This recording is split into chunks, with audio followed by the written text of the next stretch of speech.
অনুরাগের ছোঁয়া ধারাবাহিকের এই পর্বে আমরা দেখতে পাবো গণেশ পুজোর ভিড়ের মধ্যে দীপা তার মেয়ে সোনাকে পাগলের মতন খুঁজে বেড়াচ্ছে। ওইদিকে ভিড়ের মধ্যে হারিয়ে যাওয়া সোনা গণেশ ঠাকুরের কাছে প্রার্থনা করে বলছে তার এখন একটু শান্তি প্রয়োজন, আর তাই সে তার বাবাকে নিয়ে এখান থেকে অনেক দূরে চলে যাবে। এরপরে দীপা যখন ভিড়ের মধ্যে সোনাকে খুঁজে পায়, আর তখনই সোনা দীপাকে দেখে ভয় পালিয়ে যায়। আর ওইদিকে এই সুযোগটারই অপেক্ষায় ছিল রুডি। এরপরে সে মুখে রং মেখে সোনার গলায় ছুরি ধরে সোনাকে কিডন্যাপ করার চেষ্টা করে। এরপরে সোনা রুডিকে ধাক্কা মেরে পালানোর চেষ্টা করলে রুডি সোনাকে অজ্ঞান করে তার গাড়িতে তুলে নেয়। আর ঠিক সেই মুহূর্তেই সোনার ওড়না উড়ে এসে পড়ে দীপার মুখে।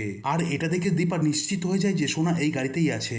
এরপরে দীপা এক মুহূর্ত দেরি না করে সে নিজে অটো চালিয়ে সেই গাড়িটার পিছু নিতে থাকে। ওইদিকে সেনগুপ্ত বাড়িতে উর্মি ছোট্ট লাবণ্যর উপরে প্রচন্ড অত্যাচার করতে শুরু করে। আর এটা দেখে জয় বাধা দিতে গেলে তাদের মধ্যে শুরু হয়ে যায় তুমুল অশান্তি। এরপরে উর্মি রাগের মাথায় জয়কে ধাক্কা মারতে গিয়ে সে নিজেই পা পিছলে পড়ে যায়। আর এরপরেই শুরু হয়ে যায় এক নাটকীয় ঘটনা। উর্মি পুলিশের কাছে গিয়ে জয়ের বিরুদ্ধে অভিযোগ জানিয়ে আসে এবং পুলিশও জয়কে গ্রেপ্তার করতে তাদের বাড়িতে চলে আসে। আর এরপরে পুলিশ জয়কে জানায় তার বিরুদ্ধে ডোমেস্টিক ভায়োলেন্সের কেস করা হয়েছে। আর এইসব দেখে আড়াল থেকে হাসতে থাকে মেন ষড়যন্ত্রকারী কুন্তলা। আর এরপরে জয় এক প্রকার বাধ্য হয়েই সে পুলিশের সাথে যেতে রাজি হয়ে যায়।